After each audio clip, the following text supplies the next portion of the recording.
بسم اللہ الرحمن الرحیم۔ السلام علیکم ناظرین، خصوصی ٹرانسمیشن کے ساتھ سدرا عاصم حاضر ہے۔ 2010 کا سیلاب ہو، ڈینگی جیسی وبا ہو یا کوئی بھی قدرتی آفات، وزیر اعظم پاکستان محمد شہباز شریف مشکل کی ہر گھڑی ہے۔ یہی وجہ ہے کہ لنڈن روانگی سے قبل بھی نور خان ایئر بیس پہ انہوں نے سیلاب سے متعلق اجلاس کی صدارت کی۔ سیلاب کا پانی جہاں جہاں سے بھی گزر رہا ہے، اپنے پیچھے بیماریاں، بھوک، افلاس اور ایسی بے شمار مسائل چھوڑتا چلا جا رہا ہے۔ ہم اپنے آج کے پروگرام میں سیلاب کی تباہ کاریوں کے حوالے سے بات کریں گے، موجودہ حکومت کیا اقدامات کر رہی ہے اس حوالے سے بات کریں گے۔ ساتھ ہی ساتھ گزشتہ روز وزیر اعظم پاکستان نے شنگھائی جو تھی اس کا پورا ایک دورہ کیا تھا، اس میں انہوں نے ایک باقاعدہ وہاں پہ اعلامیہ بھی جاری ہوا، ہم اس حوالے سے بھی بات کریں گے۔ ہمارے ساتھ اسٹوڈیو میں ایکسپرٹس موجود ہیں، ان کی ہم ایکسپرٹ ٹرائی لیں گے۔ ہمارے ساتھ موجود ہے رئیس انصاری صاحب، سر وقت دینے کا بہت شکریہ۔ ہمارے ساتھ موجود ہیں خالد فاروقی صاحب، سر آپ کس تعارف کے محتاج نہیں ہیں۔ سر ہم اپنے پروگرام کا آغاز یہاں سے کریں گے کہ وزیر اعظم پاکستان محمد شہباز شریف بلا تفریق جو ہیں وہ چاروں صوبوں میں جو سیلاب کی تباہ کاری ہیں ان کو دیکھ رہے ہیں، تو آپ کیا سمجھتے ہیں کیسا جسٹر ہے؟ جہاں حکومت ہے وہاں تو وہ جا رہے ہیں، جہاں نہیں ہے، لیکن مشکل کی اس گھڑی میں وہ سیلاب میں پھنسے اپنے بہن بھائیوں کے ساتھ ہیں اور اپنی موجودگی کا ان کو احساس بھی دلا رہے ہیں، تو یہ کیسا جسٹر ہے؟ کیا کہنا چاہیں گے آپ؟ دیکھیں، پہلے جسٹر کی بات نہیں ہے، وہ وزیر اعظم پاکستان ہے، کسی بھی پارٹی کا وزیر اعظم ہو تو اس نے بلا امتیاز ہی دیکھنا ہوتا ہے۔ یہ تو جسٹر والی بات نہیں، ان کا کام ہے، ان کی ڈیوٹی ہے۔ اور جتنے بھی صوبے ہیں، چاہے کسی صوبے میں نون لیگ کی حکومت نہ بھی ہو، تب بھی انہوں نے اس حساب سے ہی دیکھنا ہوتا ہے، تو یہ تو ان کا کام ہے۔ اور شہباز شریف پہلے بھی ایک گڈ ایڈمنسٹریٹر رہے ہیں، پنجاب میں دیکھا تو وہ ایز اے ایڈمنسٹریٹر تو آپ کو پتہ ہے وہ سب جگہ کام کرتے ہیں، کام کرنا بھی چاہیے۔ لیکن معاملہ جو دوسرا یہاں پر ہے، جو سیلاب کی جتنی تباہ کاریاں ہوئی ہیں، اس میں بعد میں یہ بتاتا ہوں، لیکن ایک جو خطرناک چیز ہے میں بتاتا چلوں، جو ماہرین ہیں 7-8 ملکوں کے اور جو پاکستان کے جو ہمارے میٹرولوجی کے جو محکمہ موسمیات کے بھی لوگ ہیں، انہوں نے کہا کہ اگلی بار اس سے زیادہ شدت کا آ سکتا ہے، اور اگر یہ 2-3 سال اس طرح شدت کا آیا تو ہمیں تو یہاں تو اللہ معاف کرے، جس طرح اس وقت مسئلہ ہے گندم کا، یہ تو پھر ملے گا ہی کچھ نہیں اس میں، تو اس میں انہیں بہت ضرورت ہے اس چیز کی کہ اس کو فوری طور پر دیکھا جائے۔ دوسری گورنمنٹ تو ایک اپنا کام کرتی رہتی ہے، لیکن اس کے ساتھ ساتھ پوری دنیا میں اداروں کو کام کرنے پڑتے ہیں۔ یہاں ادارے کام کر رہے ہیں، جس میں نے بہت زیادہ کام کرتے الخدمت کو دیکھا ہے، اسلامک ریلیف والے کر رہے ہیں، ریڈ کریسنٹ کر رہی ہے، چاہے عمران خان نے بھی پیسے کٹے، سب کر رہے ہیں، یہ سب کا ہی فرض ہے۔ اکیلے حکومت اگر انگلینڈ میں بھی مسئلہ ہو جائے تو اکیلے حکومت اس کو وہ بھی فیس نہیں کر پائے گی۔ مطلب آپ کہنا ہی چاہتے ہیں کہ ترقی پذیر ممالک ہوں یا ترقی یافتہ، مشکل کی اس گھڑی میں سب کو مل کر جو ہے وہ اپنا جو ہے وہ کردار ادا کرنا چاہیے۔ اور دوسری چیز جو ہم نے دیکھا، اس میں تو لوگ جو سیلاب آیا اس میں لاکھوں جانور مر گئے، 1500 سے زیادہ لوگ مر گئے، لیکن اس کے ساتھ ساتھ ڈینگی نے سر اٹھا لیا۔ چلیں، اس کا تو پتہ تھا کہ بارشیں تیز ہوں گی، اس کی پیش کوئی ہوتی رہی، وہ تو آئینی تھی، اس کی تباہی بھی آئی، لیکن اس میں کچھ محرکات ایسے بھی ہیں جو ماہرین نے بتائے کہ دریا کو اپنا راستہ چاہیے ہوتا ہے۔ دریا کے پارٹ میں آپ جا کے دیکھیں راجن پور میں، تو دریا کا پارٹ 12 کلومیٹر چوڑا ہے۔ اگر آپ اس میں چیزیں بنانی شروع کر دیں گے، جو چیز اس میں ہوگی جب سیلاب آئے گا وہ لے جائے گا۔ اگر آپ دیکھیں کلام میں بھی جب دریا چڑھا ہے تو جو سڑک بنی ہے اس سے سڑک نہیں ٹوٹی، اس کی جو اس کے دریا کے اندر چیزیں بنی تھی وہ ساتھ لے گیا۔ تو یہ اس ایک سیلاب سے تباہی کی ایک بڑی وجہ یہ بھی تھی۔ تو اس میں جو میں نے بات کی دوسری ڈینگی کی، کہ اب ڈینگی جو ہے بڑا زور پکڑا ہوا ہے۔ سیلاب آنا تھا وہ آیا، لیکن ڈینگی میں تو یہ سپرے کر سکتے تھے نا، انہوں 2 ماہ توجہ نہیں دی۔ یہ سپٹمبر، اکتوبر، نومبر، جب تک ٹیمپریچر 16 نہ ہو ڈینگی یہ مچھر مرتا نہیں ہے، اور یہ قابو سے باہر نکل گیا۔ اور اب اس نے ویرینٹ بھی چینج کیا ہے، پہلے پلیٹلیٹس گرتے تھے 6-7 ہزار روز، وہ ایک دن میں 1.5 لاکھ پلیٹلیٹس، 1,50,000 پلیٹلیٹ توڑ دیتا ہے وہ۔ تو اس لیے انہوں نے کیوں نہیں کیا؟ جب میں نے ان سے بات کی یاسمین عاجز صاحبہ سے، انہوں نے کہا جی وہ سپرے کرتے ہیں، سانس کے مسئلے پیدا ہوتے ہیں۔ میں نے کہا میری بات سنیں، دنیا کے آلودہ 3 شہروں میں لاہور ہے، اور اگر جب سردی آتی ہے تو نمبر 1 سٹی ہوتا ہے لاہور آلودہ شہروں میں، اور کتنی اور سانس سے مریں گے لوگ، ویسے ہی مر رہے ہیں، تو پہلے سپرے تو کر دیں۔ اور دوسری بات جو بار بار کہتے ہیں سیلاب آئے، اور جن علاقوں میں پنجاب میں سیلاب آیا وہاں تو ابھی تک ڈیٹا نہیں آیا ڈینگی کا، ڈیٹا لاہور، پنڈی جڑواں بڑے شہر بری ہے، طریقے سے اسلام پھیل گیا آباد، یہ 4 شہروں میں سب سے زیادہ ہے. بالکل تو ایسے یہاں کون سے پانی کھڑے، یہاں کیوں نہیں توجہ دی آپ نے؟ بالکل ایسے تو بڑا اچھا یہاں پوائنٹ آپ نے ریز کیا. سر اسی کو ہم سیکنڈ کر لیتے ہیں کیونکہ بہت بڑی بات ہے کہ اس وقت ہم دیکھ رہے ہیں لاہور کی اگر ہم بات کریں اپنے رائٹ لیفٹ دیکھیں تو ڈینگی واقعی بڑی تیزی سے پھیل رہا ہے. آپ کی تباہ کاریاں اپنی جگہ پہ، لیکن آپ دیکھیں اس کے بعد بیماریاں جو پھوٹ رہی ہیں، اس میں کل جو شنگھائی کانفرنس میں وزیر اعظم پاکستان نے اس پہ نقطہ بھی اٹھایا کہ سیلاب تو آ گیا، ہم اس کے حل کے لیے کام بھی کر رہے ہیں، سرگرمیاں بھی جاری ہیں، لیکن اس کے بعد ملیریا اس جیسی بے شمار چیزیں جو پھیل رہی ہیں اس کی روک تھام کے لیے کیا کرنا ہوگا تمام صوبوں کو؟ ہم صرف مرکز کی بات نہیں کر رہے، ہم صوبائی حکومتوں کی بات بھی کر رہے ہیں کہ اس پہ ہمیں سب کو کیا کرنا ہوگا. نہیں دیکھیے، میں اس کو صرف یہاں سے شروع کرنے کی بجائے کہ ڈینگی اور دوسری چیزیں آ گئی، یہ تو بالکل رئیس بھائی نے بالکل ٹھیک کہا، اور یہ چیزیں جو بڑی خوفناک ہیں. پر مجھے جو اس وقت سب سے بڑی تشویش ہے وہ یہ ہے کہ نمبر 1 تو جو کلائمیٹ چینج کا معاملہ چل رہا ہے، جس پہ کل شنگھائی کانفرنس میں بھی بات ہوئی، وہاں پہ بڑی کھل کے اس پہ بات ہوئی، اور بلکہ فوکس مین جو ہے وہ اس کو کیا گیا کہ کس طرح سے کلائمیٹ چینج ہو رہا ہے اور کتنا بڑا چیلنج ہے، اور صرف پاکستان کے لیے نہیں، یہ باقی دنیا کے لیے بھی ایک چیلنج ہے. اور اگر آج پاکستان میں ہے، کل کو باقی دنیا میں آتا ہے، تو پھر اس سے نمٹنے کے لیے کیا کیا جائے گا. وہاں جو پرائم منسٹر کی جو سپیچ تھی اس میں بڑی ویلڈ بات انہوں نے کی کہ اس کے لیے باقاعدہ ایک لائحہ عمل بنانا پڑے گا، ایک منصوبہ تیار کرنا پڑے گا، یعنی مؤثر ترین اقدامات کرنا ہوں گے. ابھی دنیا سوئی ہوئی ہے. میں یہ آپ کو بتاؤں، اور ہمارے سوچنے کی اور ہماری پوری قوم کی تشویش کی بات یہ ہے، مختلف اس کی وجوہات ہو سکتی ہیں. مثال کے طور پہ یوکرین اور رشیا کی صورتحال، دنیا کی توجہ ادھر گئی ہوئی ہے. صومالیہ جیسا ملک ہے، وہاں قحط ہے. اچھا، اقوام متحدہ کی اس سال کی جو فنڈنگ ہے ان کے پاس، جو ہنگامی فنڈنگ ہوتی ہے، جو وہ کسی بھی قدرتی آفت کی شکل میں کسی کنٹری کو دیتا ہے، ان کے پاس فنڈنگ کم ہے، بلکہ $32 بلین کا ان کے پاس ڈیفیشنسی ہے. ان کے پاس $32 ارب ان کے پاس کم ہے، ان کی جو مطلوبہ فنڈنگ ہے. اس لیے ہمیں، آپ ذرا دیکھیے، ذرا غور کیجیے، کیونکہ اب ہم اس سیلاب کی صورتحال پہ گزشتہ کئی دنوں میں کچھ پروگرام کر چکے ہیں، ہم مسلسل کر رہی ہیں. بالکل جو صورتحال ہے وہ پاکستان کو مطلوبہ فنڈز نہیں مل سکے. وہ فنڈز جو ہمیں چاہیے تھے وہ دنیا سے ہمیں نہیں ملے. دنیا نے وعدے کیے ہیں لیکن فنڈز نہیں آ رہے. یہ ہمیں ماننا پڑے گا. اور جب ہمیں یہ ماننا پڑے گا کہ وہ ممالک جو اس سے پہلے پاکستان کو فنڈز دیتے تھے اور ہمیں کروڑوں ڈالر کی شکل میں کنٹری سے یا ایک ادارے سے ملتے رہے، بلینز میں ہمیں فنڈز ملے تھے. پچھلا جو سیلاب تھا تب بھی، جب کرونا آیا تب بھی، لیکن اس سال جو یہ جو سیلاب ہے، اعلانات ہوئے لیکن ابھی فنڈنگ نہیں ہو سکی. ایک تو اقوام متحدہ کی شاید اپیل کا اتنا اثر نہیں ہوا. دوسرا، وہ بڑے امیر ممالک جو کہ اس موقع پر کر سکتے تھے فنڈنگ، انہوں نے نہیں کی. یہ بھی ہمیں ماننا پڑے گا، اور ہمیں اس صورتحال کا مداوع کرنے کے لیے اپنے طور پہ اقدامات کرنا ہوں گے. دیکھیے، سب سے پہلے بارشوں کا سلسلہ شروع ہوا جس نے کراچی اور سندھ کے علاقوں کو برباد کیا. بلوچستان میں بے تحاشا تباہی ہوئی. اور بلوچستان میں دیکھیے، کیونکہ غربت بہت زیادہ ہے، پسماندگی ہے، لوگوں کے جو گھر ہیں وہ عموماً کچے ہوتے ہیں. وہ جو کچے گھر تھے وہ تو ملیمیٹ ہو گئے. بعض جگہوں میں بارشیں اتنے تسلسل کے ساتھ ہوئیں کہ گھر جس جگہ پہ تھے وہ اپنی جگہ پہ بیٹھ گئے، بالکل زمین بوس ہو گئے. اچھا، کراچی اور پھر بلوچستان، اور اس کے بعد پھر یہ بارشوں کا سلسلہ جب آگے بڑھا تو یہ ساؤتھ پنجاب کی طرف آیا، اور اس نے کو سلمان اور یہ علاقے جو ہیں، وہاں سے پانی جس طرح سے روڈز پہ آیا، سڑکوں پہ آیا، اس پانی نے بربادی کی ہے.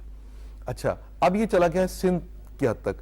سندھ میں اگرچہ پانی کی سطح اس وقت کم ہو رہی ہے، لیکن اس کے باوجود آپ کو یہ دیکھنا پڑے گا کہ جو علاقے اس وقت سیلاب سے متاثرہ ہیں، وہاں 90% علاقے جو شہر سیلاب سے متاثرہ ہیں، وہاں 90% علاقے جو ہیں وہ سیلاب میں ڈوبے ہوئے ہیں. بالکل ایسے ہی. اچھا، اس میں ایک اور بھی ہمارے ساتھ اس وقت ہو رہا ہے معاملہ کہ 2010 میں ہمارے پاس جو میں ایک رپورٹ دیکھ رہا تھا، اس پہ تھا کہ 158 جو تنظیمیں تھیں، امدادی تنظیمیں جو تھی، 158 تھی جو اس پہ کام کر رہی تھی.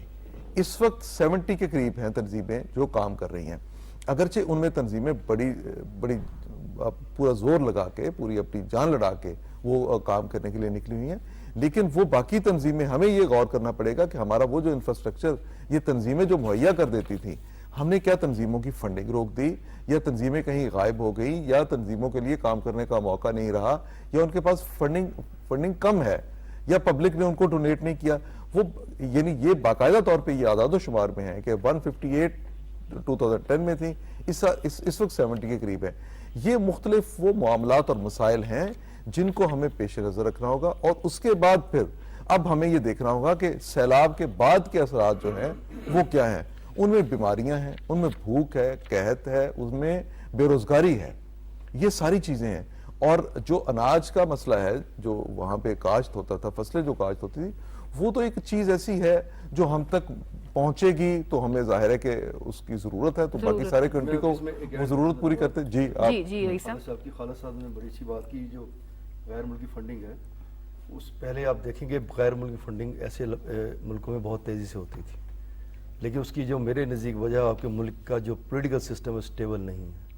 ایکچولی میرا سوال بھی آپ سے یہی تھا، اس کو اس میں ایڈ آن کر لیجیے کہ کیا اس وقت سیاست کرنے کا وقت ہے، کہ جو آپ کی بات ہے کہ ریزن یہ ہے کہ فنڈنگ اس طرح سے نہیں ہو رہی کہ سیاسی جماعتیں آپس میں بٹی ہوئی ہیں، ایک پلیٹ فارم پہ نہیں ہے، تو کیا یہ بہت بڑی ریزن ہے سم ہاؤ؟ دیکھیں یہ وہی بات کہ پولیٹیکل سسٹم اسٹیبل نہیں ہے۔ اسٹیبل آپ کو دیکھیں انگلینڈ نے جو 160 ملین کا جو وعدہ کیا، اس نے گورنمنٹ کو نہیں دیے پیسے، وہ تھرو الخدمت اور تھرو اسلامک ریلیف کام کر رہے ہیں، لیکن گورنمنٹ کو انہوں نے پیسے نہیں دیے۔ تو اس لیے یہ جو ملک کا پولیٹیکل سسٹم ہے اسٹیبل نہیں ہے وہ، اور حتیٰ کہ اسٹیبل نہ ہونے کی وجہ سے آئی ایم ایف، جس کو سب سے پہلے نیچنا چاہیے تھا کہ بہت تباہی ہوئی، $30 بلین کا معاملہ ہے، اتنی بڑی تباہی ہو گئی، اس نے بھی وہ بھی ابھی چپ ساتھ کے بیٹھے ہوئے ہیں، وہ ریلیف ان کے پاس ریلیف دے سکتے ہیں کہ قرضہ بڑھا دیں، آگے کچھ ٹیکسز کی بات کریں کہ چلے روک لیں، 1 سال کے لیے مؤخر کر دیں، وہ کچھ کرنے کو تیار نہیں ہو رہے۔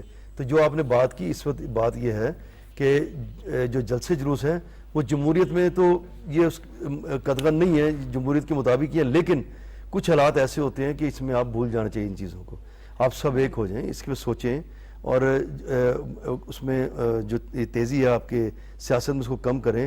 حکومت کے جو لوگ ہیں اگر وہ جلسے جلوس نہیں کر رہے تو وہ میڈیا پہ تیز رہتے ہیں، تو دونوں طرف سے تیزی ہے۔ ضرورت اس امر کی ہے کہ ایٹ لیسٹ اس وقت بہت بڑا ڈیزاسٹر ہے، پوری دنیا کو پتہ ہے، تو ہم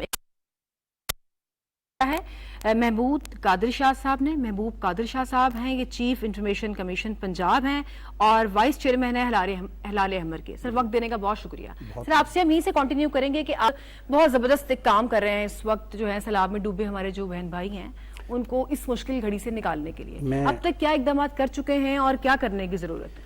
میں ریڈ کرسنٹ سوسائٹی پنجاب، جو کہ ہلال احمر کے نام سے بھی جانی جاتی ہے، چونکہ اس کا میں پارٹ ہوں، مینجمنٹ کمیٹی کا ممبر ہوں پچھلے 8-10 سال سے، تو ہلال احمر بنیادی طور پہ ایک سٹیچوٹری آرگنائزیشن ہے، اور آج سے 25-30 سال پہلے جب سے یہ الخدمت اور جو سارے نام بھائی خالد صاحب اور یہ لے رہے تھے، 80 سے پہلے صرف ریڈ کرسنٹ سوسائٹی ہوتی تھی، آپ کو یاد ہوگا۔ تو اس کے فیڈرل لیول پہ پریزیڈنٹ، اس کے جو پریزیڈنٹ آف پاکستان پریزیڈنٹ ہیں، اور پروونشل لیول پہ گورنر ہیں۔ تو چونکہ 80s کے بعد ہمیں نظر آتا ہے کہ پبلک سیکٹر کمزور ہوا ہے، اور سٹیٹ جو ہے اس نے اپنی ذمہ داریوں سے پیچھے ہٹی ہے گریجولی 80s کے بعد، ایجوکیشن میں، ہیلتھ میں۔ تو اسی طرح ہمارے یہ جو ریلیف آپریشنز کے لیے بھی جو یہ ایک معروف ہماری، جس کے اوپر کوئی ایسا پولیٹیکل پارٹیسن یا کوئی ایسا وہ نہیں تھا جس کا تاثر، تو دوبارہ اس بات کا میں سمجھتا ہوں بڑا ضروری ہے کہ گورنمنٹ نے بالکل اس کو مضبوط کرنا چھوڑ دیا ہے مالی طور پہ۔ اب بنیادی طور پہ ریڈ کرسنٹ سوسائٹی پنجاب یا فیڈرل جو ریڈ کرسنٹ ہماری سوسائٹی ہے، فورن ڈونیشنز پہ انحصار کرتی ہے، اور ہم دن رات جب سے جسٹس شیخ احمد فاروق ہمارے ریڈ کرسنٹ سوسائٹی پنجاب کے چیئرمین ہیں، اور 15 رکنی ہماری جو کمیٹی ہے، ہم نہ صرف دورہ کر چکے ہیں بلکہ ہماری جو ٹیمز ہیں تونسا والی سائٹ پہ بھی اور راجن پور بھی فیلڈ میں ہیں، اور ہمارا ان سے 24 گھنٹے رابطہ ہے۔ کم از کم 25,000 خاندانوں کو ہم اب تک اپنی محدود جو بھی ہماری مالی وہ جو استطاعت ہے، ہمارے والنٹیئرز نے بھی یہ لاہور میں بہت ہیلپ آؤٹ کیا کلیکشن کی، فنڈز کی۔ تو ہم ٹینٹس کی شکل میں، راشن جو پیکس کی شکل میں، میڈیسن کی شکل میں، ہمارا ایک ریڈ کرسنٹ میڈیکل کالج بھی ہے، تو ہم نے اس کا ایک سائزبل جو نمبر ہے ڈاکٹرز کا، ہم نے کہ ٹینٹ اور چیزیں تو جا ہی رہی ہیں، لیکن آگے سیلاب کے بعد جو سب سے بڑا ایشو آ رہا ہے جس کو کل وزیر اعظم پاکستان نے شنگھائی کانفرنس میں بھی اس کو ہائی لائٹ کیا کہ جو اس کے بعد وبائی امراض جو پھوٹ رہے ہیں اس کی روک تھام کے لیے، اس کے تدارک کے لیے آپ لوگ کیا کریں؟ بہت آپ نے ایک اہم ایشو کی طرف توجہ دلائی ہے. ہمارے ریڈ کرسنٹ میڈیکل کالج کے ڈاکٹرز کی ٹیم باقاعدہ کیمپس ہم نے لگائے ہوئے ہیں، اور جو فیڈ بیک مل رہا ہے وہ بڑا ہی خوفناک ہے. یعنی کہ جیسے جیسے اب پانی شہری علاقوں سے تقریباً اتر گیا، لیکن ماسکیٹوز بے شمار، ماسکیٹو نیٹس کی بڑی شدت سے ضرورت ہے. لوگ ساری رات سو نہیں سکتے، ملیریا میں اور ڈینگی میں مبتلا ہو رہے ہیں. تو یہ جو ہے اس میں ڈاکٹرز کو آج بھی جو میری اپنی ٹیم سے بات ہو رہی تھی وہ یہ کہہ رہے تھے کہ جی جو لاہور سے ڈاکٹرز کی ٹیمز آ رہی ہیں ان کا کمیونیکیشن کا ایک پرابلم ہو رہا ہے. وہ سرائکی میں بولتے ہیں، یہ لینگویج بیریئر لینگویج بیریئر ہے. تو وہ مجھے کہہ رہے تھے کہ جو ہماری ٹیمز کے اگر پاسبل ہو کہ آپ اپنی میڈیسن بڑھا دیں ہم، اور مزید ڈاکٹرز اور کی شکل میں وہیں سے سرائکی علاقے سے بہت سے والنٹیئر کر رہے ہیں، وہاں کے ڈاکٹرز ہوں تو زیادہ بہتر ہے. تو بہرحال یہ ایک بڑا اہم ایشو ہے بیماریوں کا. اس کو ہم سیکنڈ کرتے ہیں کہ وفاقی حکومت نے بے نظیر انکم سپورٹ پروگرام کے تحت اب تک جو تھا وہ 10 لاکھ خاندانوں کو جو ہے مستفید کر دیا ہے. ساتھ ہی ساتھ جو انکم جو تھا ہمارا ریلیف فنڈ ہے اس سے بھی تقریباً 25 ارب روپے کی کثیر رقم جو ہے وہ دی جا چکی ہے. یہ ہو گیا حکومتی اقدامات. سر آئی گیس اتنا بڑا ڈیزاسٹر ہے یہ، according to prime minister of Pakistan ہی سیٹ کہ میں نے اپنی لائف میں اتنا بڑا ڈیزاسٹر نہیں دیکھا. تو کیا اس حد تک امدادی کارروائیاں انف ہیں؟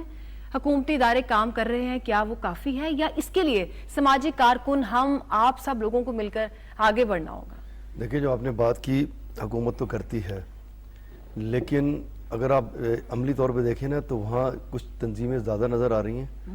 حکومت نے کس طرح ڈسپرس کیا یہ اب تک سمجھ نہیں آ رہی کہ کس کو دے دیے اتنے پیسے، کہاں چلے گئے. آن ریکارڈ یہ ہے کہ یہ ان سب کو چلے گئے پہنچ گئے. تو اس میں ساتھ ہی میں اس لیے بات کرنا چاہ رہا ہوں، جس طرح ریڈ کرسنٹ تو شروع سے کرتے آئے ہیں اور بھی تنظیمیں کرتی آئی ہیں، جو اندرون پہلے جس طرح لوگ متحرک ہوتے تھے نا پیسے دینے کے لیے چیزیں، اس طرح لوگ متحرک نہیں ہوئے.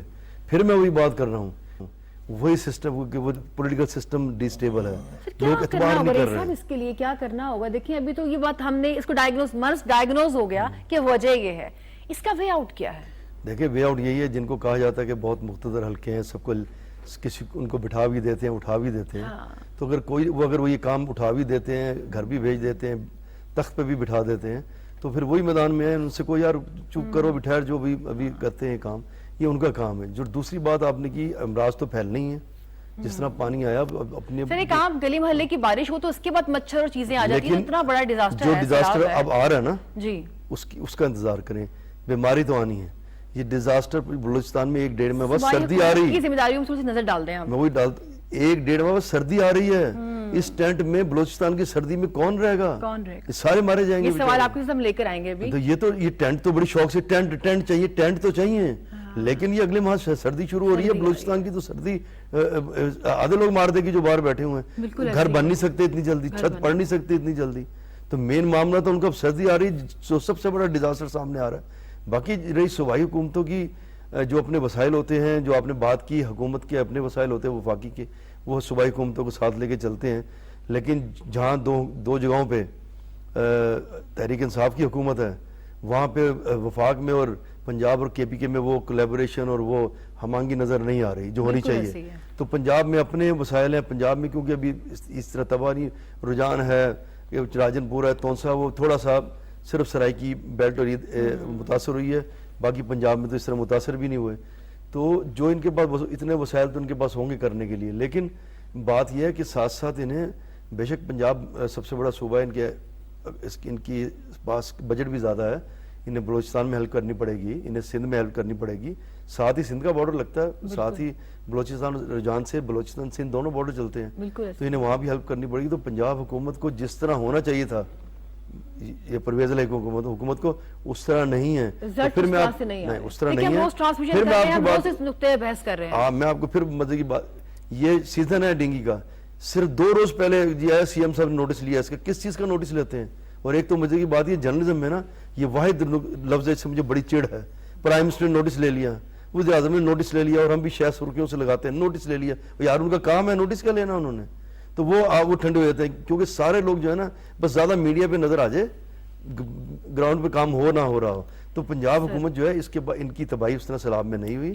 انہیں چاہیے کہ بڑا بھائی کی طرح باقی صوبوں کی تو توجہ دیں. خالد صاحب اس قدر معاشی حالات اس ٹائم بگاڑ کا شکار ہیں, پہلے کووڈ پھر یہ, اس صورتحال کے باوجود موجودہ حکومت جو ہے جو ہماری مرکز میں ہے وہ بالکل اس سیلاب سے نکالنے کے لیے دن رات کام کر رہی ہے, اس میں کوئی دو رائے نہیں ہے. ہم روز ٹرانسمیشن کر رہے ہیں, پاکستان ٹیلی ویژن جو ہے روز براہ راست یہ سب کچھ دکھا رہا ہے کہ کیا کیا اقدامات اب تک ہو چکے ہیں. سر آپ کیا کہنا چاہیں گے جو باقی ہمارے صوبے ہیں ان لوگوں کو کیا لاحمل اختیار کرنا ہوگا؟ یہ صرف مرکز کی حکومت تک کی ذمہ داری نہیں ہے, یہ آپ کی میری ہم سب کی ذمہ داری ہے, اور ہم روز بارہا اس بات کو ریپیٹ صرف اس لیے کر رہے ہیں کہ پاکستان ٹیلی ویژن جو ہے ہر گاؤں, ہر قصبے, ہر جگہ پہ نظر آ رہا ہے. ہم اس پیغام کو ڈیفینیٹلی عام کرنا چاہتے ہیں کہ کسی ایک شخص کی, ادارے کی یہ ذمہ داری نہیں ہے, یہ ہم سب کی ذمہ داری ہے. لیکن اتنے معاشی بگاڑ اس وقت چل رہا ہے, پوری جو ہماری اکانومی ہے اس وقت ہلی ہوئی ہے. میں صرف پاکستان کی بات نہیں کر رہی, میں آل اوور دا ورلڈ بات کر رہی ہوں, اور جو ہم سیلاب کا ازالہ بھگت رہے ہیں, ہم پاکستان تو وکٹم بن گیا پھر ایک بار, تو اس کا حل کیا ہے؟ نہیں دیکھیے, اس کا حل تو میں نے آپ کو پہلے بتایا کہ آپ کو جو انٹرنیشنل سپورٹ ملی تھی وہ 3 کروڑ 80 لاکھ ڈالر کے قریب اقوام متحدہ کو ملے. بالکل. ہم جو اپنا لاس بتا رہے ہیں وہ $40 بلین کا بتا رہے ہیں. اب $40 بلین تو پاکستان کے پاس ہے ہی نہیں, ہم نے کہاں سے پورے کر رہے ہیں؟ بالکل. سو اس پہ لوگوں کو اپنی مدد آپ کے تحت جتنا ممکن ہو سکتا ہے وہ کام کرنا پڑے گا. یہ ہماری اجتماعی ذمہ داری ہے, قومی ذمہ داری ہے, اس پہ سب کو آگے بڑھنا پڑے گا. باقی یہ جو چیزیں ہیں کہ آپ سیاسی طور پہ انتشار کا شکار ہیں یا سیاسی طور پہ آپ کچھ ایک دوسرے سے متضاد فیصلے کر رہے ہیں, ان فیصلوں کو تو ابھی پارٹیوں کی لیڈرشپ جو ہے اس کو سمجھنا پڑے گا. ہم پہلے بھی کہتے رہے کہ ٹھیک ہے آپ اپنے جلسے جلوس بھی کریں, ہر ایکٹیویٹی کریں, اس سے تو کسی کو روکا نہیں جا سکتا. آپ جو پلان آپ نے کیا اس کے مطابق کام کریں. کوئی ایک نقطہ ایسا ضرور ہوتا ہے جس پر آپ اکٹھے ہو جاتے ہیں. مثال کے طور پہ ہمارے ملک پہ ایک آفت آئی کہ ہمارا APS ہو گیا تھا. ساری پولیٹیکل پارٹیز جو ہیں اس پہ ایک نقطے پہ اکٹھی ہوگی, ہم نے دہشت گردی سے مل کے لڑا ہے. ہمارے سیلاب پچھلا آیا, اس میں ساری پارٹیوں نے یہ مل کے کام کیا. کورونا کی لہر آئی, اس پہ بھی ایک ایسا ہمیں ایک صورتحال ایسی اجتماعیت کی نظر آئی. ہم تھوڑا سا یہاں پہ تھوڑی سی ایک بریک لیتے ہیں, بریک کے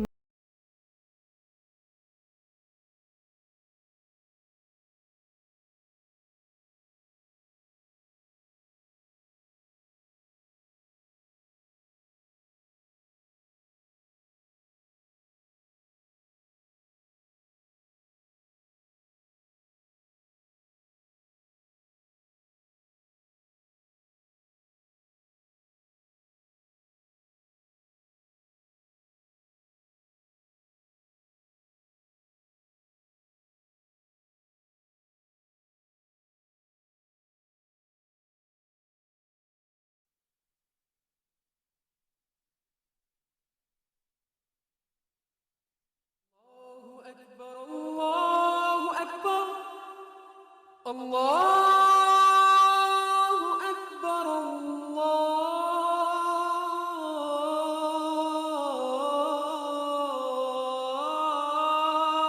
الله أكبر أشهد أن لا إله إلا الله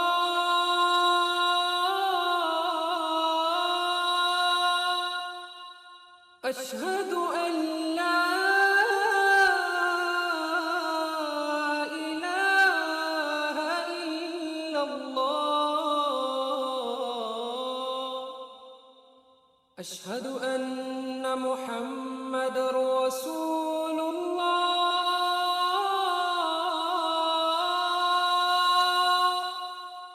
أشهد أن محمد رسول الله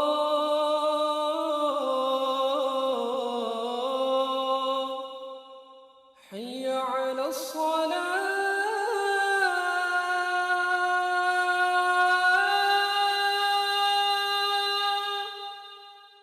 حي على الصلاة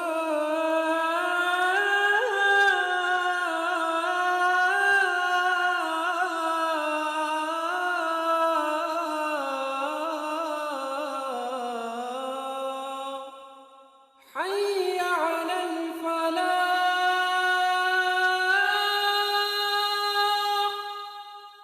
حي على الفلاح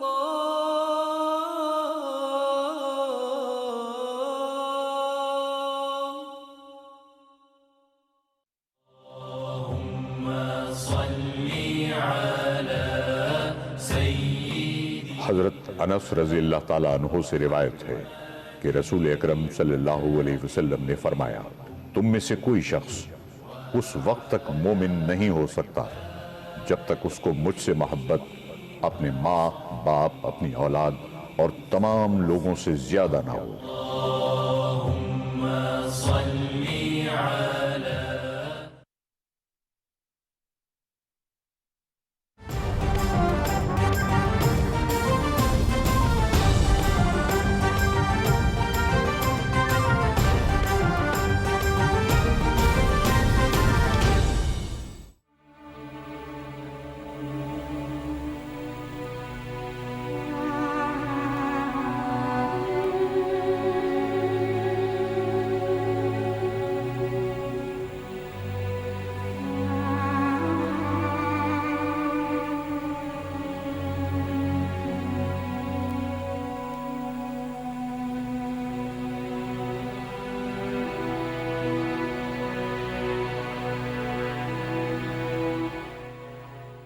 جی ویلکم بیک، ہم سلسلہ وہیں سے دوبارہ شروع کرتے ہیں۔ خالد فاروقی صاحب، ہم بات کرتے ہیں سیلاب کی تباہ کاریاں اور ان کے حل کی طرف چلتے ہیں۔ آپ بات کریں۔ میں یہ بات کر رہا تھا کہ پچھلے دور میں جب کرونا کی وبا آئی تو اس میں ہم نے یہ دیکھا کہ مرکز میں جو حکومت تھی اور صوبوں میں بھی کے پی کے میں اور پنجاب میں پی ٹی آئی کی حکومت تھی، تو باقی جو دو صوبوں میں حکومتیں تھیں وہ کوآپریٹ کر رہی تھیں اور مشترکہ طور پہ بیٹھ کے فیصلے ہوتے تھے سب سے، اور اچھا ہوا پاکستان میں اس نے اچھا ایک کیا، اس کا مقابلہ بھی صحیح طریقے سے کر لیا تھا۔ لیکن ابھی مجھے جو زیادہ تکلیف دہ بات نظر آ رہی ہے وہ پوائنٹ سکورنگ کی ہے، پولیٹیکل پوائنٹ سکورنگ کی، کہ ہم نے اتنا پیسہ اکٹھا کیا، آپ نے کیا کیا، اور کیا یہ جا رہا ہے کہ کسی کے اچھے کام کی تعریف کرنے کی بجائے اس میں سے نقائص ڈھونڈے جا رہے ہیں، میکسیمم کتنے ہیں۔ اصل بات اس غریب کے دکھ کی ہے کہ وہ کتنے پرابلم میں ہے۔ آپ یہ دیکھیے نا کہ اس سیلاب کے بعد ابھی آپ یہ اندازہ کریں کہ کہتے ہیں کہ تقریباً 3 فٹ کے قریب پانی گرا، اور بعض جگہیں ایسی ہیں جہاں 8-8, 9-9 فٹ پانی موجود ہے، اور اس کو 2 سے 6 مہینے لگیں گے۔ یہ ڈینگی محض نہیں ہے، ان سب لوگوں کے لیے جو بہت بڑا مسئلہ بن گیا ان کے روزگار کا ہے، بالخصوص وہ طبقہ معاشی حالت کا ہے۔ وہ کہاں پہ اپنا کام کریں گے؟ نہ شہری علاقوں میں نہ قصبوں میں وہ اپنا کام نہیں اس طرح سے کر سکتے۔ پھر جو ہمارا کسان ہے جو اپنی فصلیں تیار کر سکتا تھا اس عرصے میں، زمینیں اپنی دوبارہ تیار کرتا تاکہ اس کو قابل کاشت بناتا، اس کے لیے یہ پرابلم رہے گا۔ یہ ساری صورتحال جو ہے جو تقاضا کر رہی ہے اس وقت کہ میں نے جو پہلے جس سب سے بڑے چیلنج کی طرف اشارہ کیا کہ آپ کو انٹرنیشنلی وہ سپورٹ نہیں مل رہی۔ سپورٹ آپ کو صرف کیا ملی ہے کہ لوگوں کو آپ ٹینٹ کتنے پہنچا سکے ہیں، ان کو چٹائیاں کتنی پہنچا سکے ہیں، اور پھر جیسا ابھی رئیس صاحب بھی بات کریں یہ چیز کہ اگلے جو آنے والے جو دن ہیں وہ موسم چینج ہو رہا ہے، اس تبدیل شدہ موسم میں آپ کیا کریں گے؟ اچھا ابھی بارشوں کا بھی بعض علاقوں میں ایک اور سیزن آنا ہے، اس بارشوں کے اس سیزن کا آپ مقابلہ کیسے کریں گے؟ مشکل کوئی ایک نہیں ہے، بے شمار مشکلات ہیں، لیکن اگر ہم یہ سمجھیں کہ ہم اجتماعی طور پہ، میں ابھی 4 دن پہلے تک اتنا تھوڑا مایوس نہیں تھا، لیکن اب مجھے مایوسی انٹرنیشنل کمیونٹی کی طرف سے ہو رہی ہے۔